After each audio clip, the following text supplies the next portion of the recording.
Well, I'll be honest with you. Each individual, at the end of the day, is a small business on its own.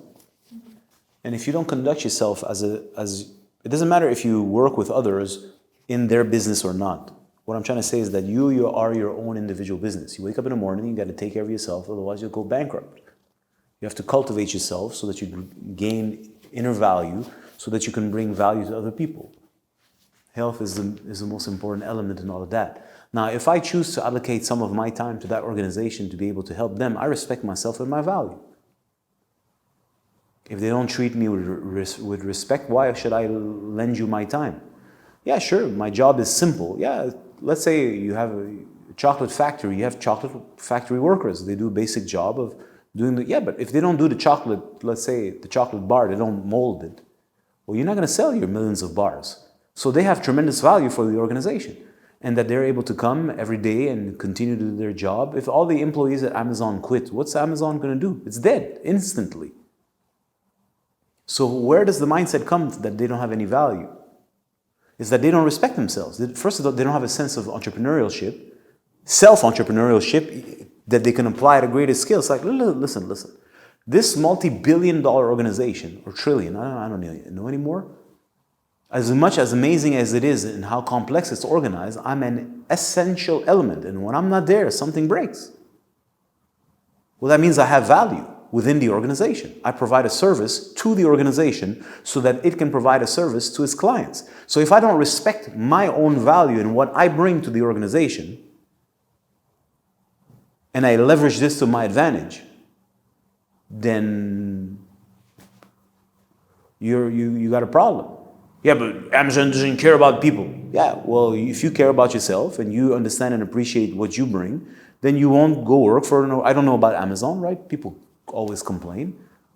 You won't allocate your time to such an organization. Maybe you don't have the intelligence or the skill set to create your own business on your own, which is fine. But you understand that you are a business. Every day you wake up, every day you got to tend to yourself. You have time, energy, and attention that you want to lend to a company or organization so that they can function, and in return they'll give you this and this and that. Well, isn't that the basics of entrepreneurship? So I consider myself a business. I can choose to give my time to a company, but I understand that it's got value, right? So this, you got a group of people that open a franchise, a Subway, and they have 3 employees plus the manager who's generally the owner, for at least if it's their first shop and whatnot. Well, and let's say the franchise makes $200,000 net at the end of the year, right? Well, you're making sandwiches. I'm like, yeah, but you're spending, 30, 40 hours a week making sandwiches for a guy who's running an organization, has a bunch of stresses and problems and all kinds of things you don't have to manage. So you get paid less because the complexity of the problems you solve is simpler. Fine, but if you don't make the sandwiches, none of this is happening. So if you don't respect yourself and you don't understand the importance you have within the organization, well, you don't have any bargaining power. You're a loser. Now, me as an entrepreneur, I respect the person who makes the sandwich because I understand that the person who's making the sandwich is the one that's making my business possible. I have a tremendous respect. I don't disrespect you. You're important. If you don't do your job, nothing exists. Yeah, but I respect you. If you don't respect yourself, ain't nobody going to respect you if you don't understand a little bit of what you bring and how that fits into the bigger picture. Nobody asks you to understand the minute details of business, but you're smart enough to understand it. If you don't make the sandwiches, there's no money. So that means you start to respect yourself. You behave with self-respect. You behave like a professional. I come here, I come on time, I provide a service, I'm a quality service, I'm smiling, I smile, I'm agreeable, I'm kind. If I see a problem, I politely bring it to the management so that their job is to solve the problems because they have a greater sense of the variables at play. My job is to make sure that the customer is content and happy and gets a good service, a good sandwich made as fresh and well as possible each time so that they have a good experience. And I'm the intermediary. That's important. And if I don't make a good sandwich, customer ain't not going to come. He's going to say, that spot of Subway, I'm not going there again. Or if the person doesn't have a pleasant experience with you because you're an asshole, I'm not coming again. because there's a million other choices. So you just lost a client. You lost another one, you lost another one, you lost another one, you lost another one, you lost another one. So that's not good for business. No, it doesn't matter because there's so many people. I'm like, no, there's not so many people. There's so many choices. And you want people to enjoy your service. In this case, in the Subway example of making a sandwich. And your employee, the one who's making the sandwich, is the intermediary. He's the one that is offering and providing that experience.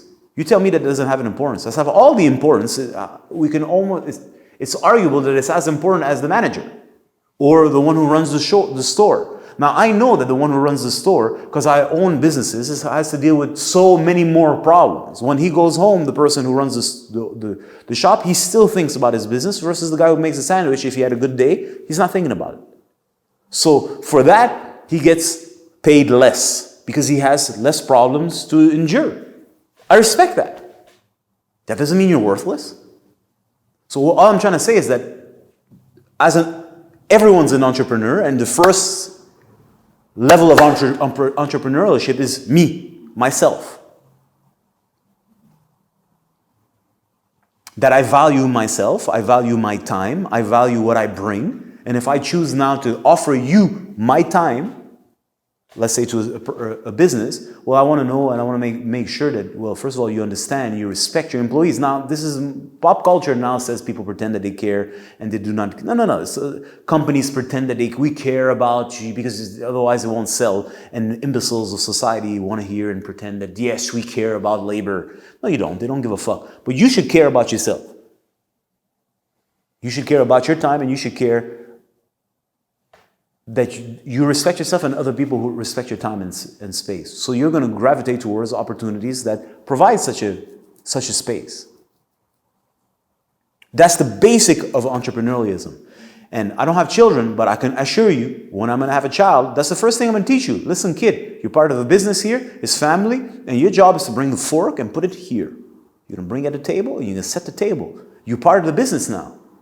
Because now you're helping the kitchen staff that's going to feed all of us, the family, the crew and the tribe, and everybody who finished their long day of work and labor is going to come and they have a pleasant experience. The fork is there. They don't have to stress. They don't have to get up again and get a fork or find a fork. There's no fork. Where are the forks? Where's the knife? Where's the tape? Oh my God. Extra stress. Now they can just come into the kitchen, exhale, have no stress, no worries, no concern, and enjoy their meal 100%. And that's because of you, which means that these people are going to be able to do their jobs better, which is going to serve you in the long run.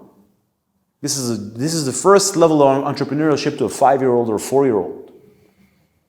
You're important. Your task is simple, but for you it's not. It's an effort. You have to coordinate. You have to understand what you're doing, at what time you should arrive. Where are the forks? Is the fork clean? Is it nicely polished? Where do I place it? Is it that I place it well? Because if a fork is like this, because people just throw their shit, it's ugly. And when it's ugly, it creates chaos. It's disorderly. So when you enter the kitchen, or you enter the dining space, the experience is not stabilizing and relaxing because there's disorder or chaos, so it's create a form of tension for you. Now you're providing an experience to the person who's coming in of beauty, cleanliness. Everything is nicely placed so that the person can come in, exhale, and not have to, why is the spoon like ugly placed? No, they don't think about that. So their mind can remain clear. And that's what you're providing as a 5-year-old to a person who may be a CEO or whatever it is, or daddy who has like 18 businesses or 7 businesses and makes 7 figures or 8 figures. That's what you provide at your 5. You mean to tell me that kid is not going to start having self-respect for himself? And at the same time as that kid is doing this, he's learning the skill of coordinating, taking from here, using 2 arms at the same time, doing right coordination with the brain. I can put this here and put it there. And how can I do this more effectively? Now, this doesn't work. I'm going to take 1 spoon and come back. I'm like, can I get a tray? Or I can bring a couple of them at the same time. Like, so from a simple job where the child in a proper atmosphere is respected for what they bring, that child now learns a bunch of skills. Now, of course, in a couple of minutes, like that's no longer a challenge for him. He wants the next challenge. I want to learn something new. I want to have more responsibilities. Because my time, energy, and attention is able to solve greater problems, to serve the whole. Okay, kid, come here. Next. Learn how to do this now. And here's what it does. And here's how your contribution helps the whole. doesn't look like it. You're just a guy in the kitchen. I'm like, you're not just a guy in the kitchen. And if somebody treats you like that, it's because that person's an idiot. Who's never worked in a kitchen, or is pompous and thinks of themselves greater than you, and you should avoid these people, or just be respectful, but they don't have your best, your well-being at heart, because they're confused.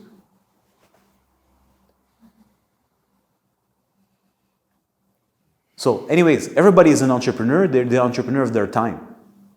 That's your basic capital, and you have to learn how to manage your resources and how to cultivate your resources and make them grow and proliferate, multiply, or you're going to lose your resources and go out of business.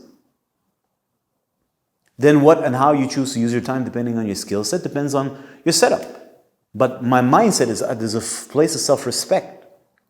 Why shouldn't I have that self-respect?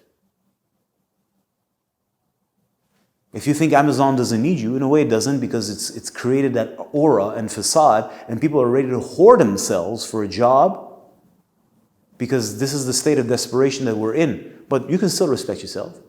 And if you work, let's say that you work in a big firm and you work with a manager who is a decent manager, because there's decent people everywhere, and that manager understands or feels from you that you're there to make, because the job of an employee, let's say there's a hierarchy, right? So I'm the employee and there's a kitchen manager, for example, if we go to kitchen. So the manager has a big problem. He has to make the factory function, and you're the employee that's there to facilitate his life. That's how it works at the end of the day. And the manager is an employee in a super manager, and so on and so forth. So if you understand that, and you have that maturity and respect, so you're there to serve the manager and help the manager accomplish his objective. And his objective, of course, is dictated by his superiors. So when the manager feels that you're there available to help him accomplish his objectives, what do you think the manager is going to do? First of all, he's going to love you, because you're there to make his life easy. Whereas most people are there to make everybody's life a pain, because they want to be the center of attention. They want to be the clog in the wheel that gets all the attention. Versus you don't become the clog in the wheel that sucks everybody's attention because you broke. You become the most fluid clog in the wheel. You're there to serve. And when you have that mindset, it's a mature mindset that understands you're in an organization. You understand your job. You understand the person who's quote unquote superior to you and his problem. Well, that's your job, is to solve his problem. As an employee, the basic employee, lower level entry job position. You're there to solve the problem at manager level 1. So you understand entrepreneurship. I have time and resources. The job is simple. I'm supposed to bring this and bring it here. Yeah, but I'm doing this for who? The manager. And the manager has to organize, let's say, this space and bring X number of boxes from here to there, and he has to coordinate with that department and that department. So it's a little more complex, but I'm not stupid. I can understand. So my job is to help the manager do his job. So I'm here to serve. How can I help you, sir, today? So you think the manager is not going to understand this, not going to feel your availability? You think the manager is not going to appreciate your presence? I once worked in a not-for-profit organization, international multi-million-dollar not-for-profit organization, and I started at the bottom. And I remember very well, because I had never heard this expression. I had a manager, his name was Michael, and he told me, you're a yes man. I'm like, what the fuck is a yes man? He's like, you always say yeah. Anytime I ask you to do something, you say yeah. I'm like, yeah, sure, because I love this shit. I want to be part of it. Ask me something, I want to do it, I want to be part of this, and also I'm interested in growing. I love this organization, I love what it represents, I want to be part of it, and I want to learn more about it so I can do more complex tasks. I want to be part of this. You tell me to do this, I'm like, yeah, sure, whatever. Because I'm learning. I'm learning about everything about that organization which serves something I love, right? Well, the same goes for a company. A not-for-profit organization is a company. It's not for-profit. It's not full of profit. I didn't say it doesn't make money. It makes shitloads of money. It's just not for-profit. At least it says so. Do you see what I'm trying to say? So why doesn't a basic employee have that mindset? Because the employee doesn't give a fuck. I'm not saying you have to be ambitious. It's like I respect myself, I respect my time, I respect my limits, and I understand that when I go to work, I have a manager who's technically, at the end of the day, my job is to make his job easy. So why don't I do my job? Why don't I serve him and what he has to do? And you think that you're not going to get through this advantages, a better time, opportunities, What did it cost you? Nothing. You look at yourself as a business. This is my time. I'm going to invest my time there. Yeah, maybe I want to make $25 an hour and that's all I want. I'm like, well, you still have to solve a problem. And the problem you're solving is to the manager. So you should be a professional and help that person do their job as best as possible and make it pleasant. Not be that person who's always like frowny face and annoying and just like, and you keep them and the managers keep them because you just don't have anything else. And you're scared of the problems they're going to bring in your life if they fire them. There's always that kind of employee. Why not? That's entrepreneurship. I respect myself. I understand the mindset of entrepreneurialism. I understand I'm in and whether I work in a company or have my own company. And I understand how it's organized. And I want to serve. I don't want to just take. I want to give something. And in return for giving something, I'm going to receive something also. Obviously. For sure, if that simple adjustment in mindset, you're going to feel much better when you go to work. But you have to care enough to care that, listen, you have a manager, right? This person that you detest that gives you orders, he's not giving you orders. He's a manager. His job is to solve a greater problem and you are there to help him solve your problem. He's not there to piss you off, but you don't care because you're so self-centered. You don't give a fuck. You just want your money and leave. So anyways, big corporations got to manage with people who don't care. And that's why they give you all these millions of rules and laws and regulations and control every aspect of your day because you don't fucking care. And they know that if they give you 1 inch of a leeway, you'll take it and reduce productivity. I'm not saying that these corporations are not absolutely psychotic and insane. I didn't say that. But on the other hand, I also understand that most employees don't give a fuck. And if they don't monitor your day, you're going to take absolute total fucking advantage because you don't give a fuck. You don't care. You don't really want to work. You don't want to solve a problem. You don't want to serve. So to answer your question, is everybody an entrepreneur? Yeah, at the core, everybody's an entrepreneur. How you express your entrepreneurship depends on your, dare I say, your skill set. It's not everybody has a skill set to be a CEO of a multi-billion-dollar corporation, but it doesn't matter. You can be a CEO of yourself. When I go work for a company, I'm not a slave. I don't have to work at fucking at Subway or Mickey D's or whatever. No, I'm choosing to allocate some of my time here because I want to learn this and this and that because I have an interest in this and I want to solve a problem. I want to bring something of value. I assure you, you bring that mindset to anywhere you work. And let's say you're an ambitious person, want to grow. In a couple of weeks, you're going to be changing. You're going to have more responsibilities and they're going to want to bring you up because you understand the core of business.